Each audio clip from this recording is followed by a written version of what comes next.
សូមស្វាគមន៍មកកម្មវិធីប្រគំតន្ត្រី Grid Live Rock Show តើអ្នកត្រៀមខ្លួនហើយឬនៅដើម្បីជួបជាមួយទស្សនីយភាពដ៏អស្ចារ្យដែលកំពុងតែធ្វើដំណើរមកកាន់តែជិតលោកអ្នកហើយ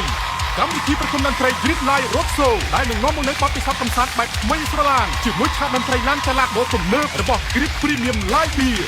ទម្លាក់ភាពតានតឹងផ្លាស់ប្ដូរបរិយាកាសថ្មីជាមួយកម្មវិធីប្រគំតន្ត្រី Grid Live Rock Show បំភ្លេចរាល់ភាពនឿយហត់រេបរសជាតិស្រាលស្រទន់របស់ Grid Premium Live អមជាមួយការប្រគំតន្ត្រីដែលនឹងចូលខ្លួនមកអង្រួននិងកំដរអារម្មណ៍លោកអ្នកកុំភ្លេចស្រែកច្រៀងនិងហូរសប្បាយតាមចង្វាក់ភ្លេងហើយចាប់យក Grid Premium Live ក្នុងដៃជួបជាមួយក្រុមតន្ត្រីនិងក្រុមទាំង DJ ចាក់ភ្លេងល្បីៗជួបគ្នារយៈពេល2ថ្ងៃនៅថ្ងៃទី18 19ខែកក្កដាខាងមុខនេះនៅទីតាំងដីឡូមង្គលវីឡាស្ថិតនៅភូមិស្វាយអន្តរទី1ឃុំស្វាយអន្តរស្រុកស្វាយអន្តរខេត្តព្រៃវែងចូលរួមលេងជាមួយហ្គេមសប្បាយៗពាន់រង្វាន់ឈ្នះរង្វាន់ភ្លាមពីស្រាបៀរ Grid Premium Live ហើយបន្តរួមលេងជាមួយការប្រគំតន្ត្រីនិង DJ ដល់យប់ជ្រៅកុំភ្លេចជួបគ្នានៅក្នុងកម្មវិធីប្រគំតន្ត្រី Grid Live Rock Show ដើម្បីភ្លក់រសជាតិថ្មីស្រាបៀរ Grid Premium Live កាន់តែស្រាលកាន់តែរីករាយនាំមកជូនដោយ Grid Premium Live Beer Let's hear we more happy